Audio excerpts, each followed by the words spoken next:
Très chers auditeurs, bienvenue sur mes lectures. Aujourd'hui, j'aimerais vous faire une vidéo et vous lire quelques extraits du livre du yavisme au sionisme de Laurent Guyénot. Nous commencerons avec une introduction et nous resterons pour cette première partie du livre, donc comme je viens de le dire, sur une introduction de l'auteur, qui va être quand même assez riche, nous allons le voir. Donc, on commencera avec une introduction, une partie sur la post-seconde guerre mondiale, un fait historique, un aperçu du personnage qui est David Ben Gourion,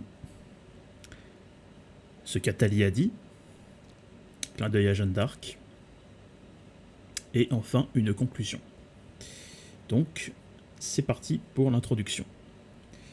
Du point de vue ethnique, la Bible hébraïque est la mémoire identitaire du peuple juif, et la grille de lecture par laquelle interprète son histoire ultérieure, donc la dispersion, la Shoah, la fondation d'Israël, etc. Toute nation est narration, et la spécificité de la nation juive réside en dernière analyse dans la spécificité de sa narration. Avant la naissance du sionisme, la Bible hébraïque était la patrie portative des Juifs dispersés de par le monde. Selon le mot d'Heinrich Heine, elle est restée au cœur de l'État d'Israël, qui ne s'est pas donné d'autre constitution.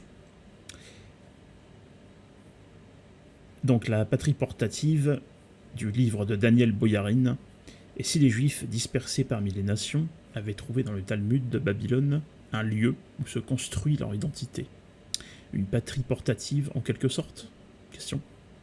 C'est la thèse que développe ici Daniel Boyarin. Le Talmud serait ce lieu, sans lieu, où l'être juif se constituerait, au fil de son histoire, un texte qui serait devenu, au fil du temps, un espace sans frontières pour la reconnaissance d'une judéité, et ce, d'une manière beaucoup plus intime qu'un rapport à un territoire bien défini.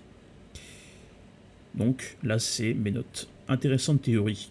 Quant à gauche et à droite, on peut entendre que le Talmud est une réinterprétation orale de la Torah, ou le Tanakh, et de surcroît, on a tous déjà entendu ces fameux écrits réinterprétés, parlant de, je cite, « Si un non-juif tombe dans un puits et qu'un juif passe à côté, il doit retirer l'échelle, etc. » Cela pourrait être une espèce de catalyseur pour fédérer les juifs éparpillés. On peut d'ailleurs s'interroger et interroger Internet quand on voit sur certains blogs que la citation malveillante citée plus haut est absolument incomprise du goy. Qui a tort ? Qui a raison ? Question. Post-seconde guerre mondiale. Il est vrai que les pionniers du sionisme politique, Moses S., Rome et Jérusalem, 1862, donc une référence, Léon Pinsker ou Léo, Auto-émancipation, le traité d'auto-émancipation de Léo Pinsker, de 1882, et Théodore Herzl, l'État des Juifs, 1896, ne puisaient pas explicitement leur inspiration dans la Bible hébraïque. Donc quand on parle de Bible, en petit aparté, on parle dans ce livre de Bible hébraïque, mais plutôt dans le vaste mouvement nationaliste de la fin du XIXe siècle. Il estimait d'ailleurs presque indifférent que les Juifs colonisent la Palestine ou une autre région du globe. Le second envisageait une terre d'Amérique du Nord. Intéressant. Le troisième, l'Argentine, et plus tard l'Ouganda. Plus encore que le nationalisme ambiant, ce qui poussait ces pionniers intellectuels était la constance de la judéophobie. Pinsker se convertit au sionisme durant les pogroms qui suivent l'assassinat d'Alexandre II, et Herzl, dans l'émotion de l'affaire Dreyfus, La plus récente et la plus violente manifestation de l'antisémitisme, l'Holocauste de la Seconde Guerre mondiale, fut aux yeux du monde la justification de la création d'Israël en 1948. Bon. Là, je fais une aparté avant d'en brancher sur mes notes. On peut voir que ce n'est pas la seule, puisqu'il y avait déjà des acteurs auparavant, comme Edmond de Rothschild et sa famille, qui avaient jeté des terres en Palestine. Mais bon, passons. Edmond de Rothschild ne représente pas non plus toute la diaspora juive. Donc mes notes. Donc ici, on peut voir que ce n'était pas seulement l'Ouganda, mais qu'avant leur visée d'émancipation s'étendait au-delà même, donc outre-Atlantique. Autre fait intéressant, celui de la conversion de Pinsker au sionisme. On peut voir historiquement que le tsar Alexandre II s'est fait tuer par un groupuscule terroriste du nom de Narodnaya Volia, qui prônait entre autres la liberté. Nom complet, Terre et Liberté. Cela ne vous rappelle-t-il rien? En cherchant un peu, c'est un groupe composé officiellement de populistes, d'extrême gauche, superfétatoire me direz-vous. Plus stupéfiant encore, le logo du groupe représente un serrage de mains ressemblant comme deux gouttes d'eau à celui des frères Latruelle, comme signe de reconnaissance, avec un double enchâssement, plus bas serti d'une croix de Malte, aussi utilisée par l'Ordo Templi Orientis.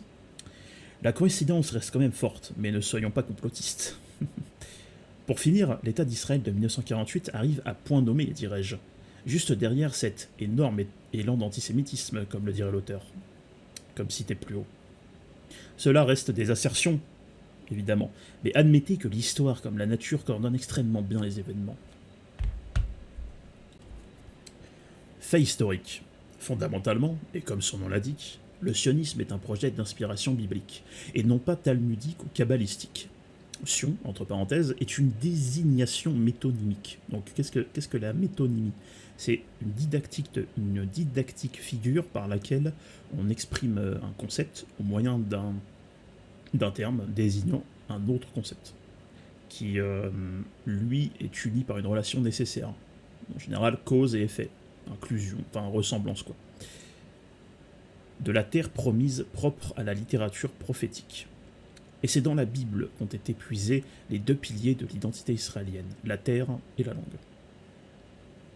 La revendication des Juifs sur la Palestine et la résurrection de l'hébreu après 2000 ans d'oubli n'ont d'autre fondement que la Bible hébraïque. L'histoire du peuple juif, et toujours pour les Juifs, écrivait Otto Weininger à l'époque où le sionisme émergeait sur la scène géopolitique. Je cite, non pas la somme de ce qu'il a été, mais uniquement sans fin, la source de nouveaux rêves et de nouveaux espoirs. Le passé du juif n'est pas réellement son passé, il est son avenir. Fin de citation. Les sionistes ont, je cite, suivi à la lettre l'ordre biblique donné à Joshua de pénétrer et de tout prendre. Fin de citation. Remarque Avigail Abarbanel. Dans un texte justifiant ce reniement pour sa citoyenneté israélienne. Donc, je cite, pour un mouvement soi-disant non religieux, c'est extraordinaire comment le sionisme a suivi la Bible de près. Fin de citation. Petite note de mon cru. À propos de Otto Weininger, l'auteur y fait référence et dit sur les Juifs que leur passé n'est pas vraiment le passé, mais leur avenir. À la vue des événements présents, et même je dirais un peu passés, on oublie ce qui a été et ce qui advient. On a toujours... je vais recommencer. À la vue des événements présents, on oublie ce qui a été et ce qui advient a toujours été. Revient à dire « Nous sommes légitimes à laisser le passé de côté pour prendre ce qui nous revient ». C'est comme ça que moi j'ai compris. Nous verrons aussi ce fameux, je cite, ordre biblique, fin de citation, qui dit aux sionistes, je cite, de rentrer et de tout prendre, fin de citation. Une phrase reprise par l'auteur à Avigail Abarbanel, un texte très profond trouvable sur le site de l'Union juive française, donc c'est pas le blog du coin, qui ne devrait pas vous choquer au vu des événements présents. Je cite, évidemment, on évitera l'amalgame avec les juifs qui ne sont pas de cette souche. Un aperçu du personnage qui est David Ben Gourion. Les pionniers du Yishuv, l'immigration juive en Palestine avant 1947, et les fondateurs de l'État d'Israël étaient pétris de la Bible hébraïque. Dans sa biographie, Ben Gourion, Prophet of Fire 1983, Dan Kurzman titre chaque chapitre de la vie de celui qui fut selon lui, je cite, la personnification du rêve sioniste. Par une citation biblique. La préface commence ainsi, je cite, « La vie de David Ben Gourion est plus que l'histoire d'un homme extraordinaire. C'est l'histoire d'une prophétie biblique, un rêve éternel. Ben Gourion était, en un sens moderne, Moïse, Josué, Isaïe. Un messie qui se croyait destiné à créer un État juif exemplaire, une, je cite, lumière pour les nations, qui aiderait à racheter toute l'humanité. » Fin de citation. Pour Ben Gourion, écrit Kurzman, la renaissance d'Israël en 1948, je cite, était analogue à l'exode hors d'Égypte, la conquête de Canaan par Josué, la révolte maccabéenne. Fin de citation. Pourtant, Ben Gourion n'avait aucune inclination religieuse. Il n'était jamais allé à la synagogue et mangé du porc au petit déjeuner. Il aimait à dire que, je cite, Dieu n'a pas choisi Israël, c'est Israël qui a choisi Dieu. Fin de citation. Mais il citait Josué 24-22 à l'appui de cette affirmation. Selon le rabbin qui animait son groupe d'études bibliques, Ben Gourion, je cite, croyait inconsciemment avoir reçu une étincelle de l'âme de Josué. Fin de citation. Il était habité depuis son enfance par l'histoire antique de son peuple, au point d'adopter le nom d'un général juif ayant combattu les Romains. Il était né sous le patronyme de Groun en Pologne. Il ne peut y avoir aucune éducation politique ou militaire valable sans une connaissance approfondie de la Bible, répétait-il. En un mot, toute la politique de Ben Gourion était biblique. Envisageant une attaque contre les Égyptiens dès 1948, il écrit dans son journal, je cite, « Ce sera notre vengeance pour ce qu'ils ont fait à nos aïeux à l'époque biblique. » Fin de citation. 3 jours après le début de l'invasion du Sinaï en 1956, il déclarait devant la Knesset que l'enjeu véritable était, je cite, de rétablir le royaume de David et de Salomon. Fin de citation. Et donc l'expansion d'Israël jusqu'aux frontières bibliques. Observation de ma part, on remarque de plus en plus à la lecture de l'introduction de l'auteur que la métonymie désignée plus en haut est quelque chose de récurrent, en tout cas pour les figures historiques du peuple juif. Il y a là une transposition de la Bible hébraïque vers le sionisme, le retour aux collines de Sion. Ce qu'Attali a dit. Le projet biblique de Ben Gourion a pris du retard, mais demeure au cœur du rêve sioniste. En octobre 2003 s'est tenu, je cite, un sommet de Jérusalem. Fin de citation. Auquel existaient 3 ministres israéliens en exercice, dont Benjamin Netanyahou, autour d'un projet théopolitique faisant d'Israël, je cite, la clé de l'harmonie des civilisations. Je répète, la clé de l'harmonie des civilisations. Fin de citation. En remplacement des Nations Unies, devenues, ils disent une confédération tribalisée détournée par les dictatures du tiers-monde. Fin de citation. Citation, « Nous croyons que l'un des objectifs de la Renaissance divinement inspirée d'Israël est d'en faire le centre d'une nouvelle unité des nations, qui conduira à une ère de paix et de prospérité, annoncée par les prophètes. » Clin d'œil à Jeanne d'Arc. L'attachement de Ben Gourion à la Bible ne lui est pas propre. On le retrouve chez presque tous les leaders israéliens, de sa génération et de la suivante. La biographie de Menahem Begin, qui revendique à juste titre une part aussi importante dans la fondation d'Israël par son action terroriste à la tête de l'Irgun, a pour titre « La Bible et le fusil », 1976. Moshe Dayan, le héros de la campagne d'annexion de 1967, guerre de 6 jours, publie un livre intitulé « Living with the Bible », 1978, pour justifier sa conquête. Je cite, « Si l'on se considère comme le peuple de la Bible, on devrait aussi posséder les terres de la Bible. » Je répète, si l'on se considère comme le peuple de la Bible, on devrait aussi posséder les terres de la Bible. Fin de citation. Même la politique de dissuasion nucléaire israélienne porte un nom biblique, c'est dire Option Samson. En 2015, le Premier ministre Benjamin Netanyahou croit justifier devant le Congrès américain sa phobie de l'Iran en se référant au livre d'Esther, le seul livre biblique qui ne mentionne jamais Dieu, dont l'héroïne juive déjoua un projet d'extermination de son peuple par les Perses. Je cite, « Aujourd'hui, le peuple juif fait face à une autre tentative, par un autre souverain perse, de nous détruire. » Fin de citation. Netanyahou a réussi à programmer son allocution la veille de la fête de Pourim, qui célèbre la fin heureuse de l'histoire d'Esther. Le massacre de 75 000 Perses, femmes et enfants compris. Il devrait donc être évident qu'on ne peut pas comprendre le comportement de la nation d'Israël sur la scène internationale sans pénétrer au cœur de la Bible hébraïque. C'est l'objectif des 3 premiers chapitres de ce livre, dit l'auteur.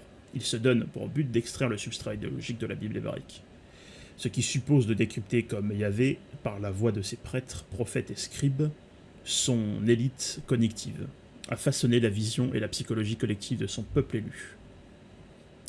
Les chrétiens ont une conception particulière de l'Ancien Testament, une lecture religieuse, au second degré, a posteriori, qui n'est pas celle des Juifs, et qui fait écran à leur compréhension de l'identité juive. Conclusion.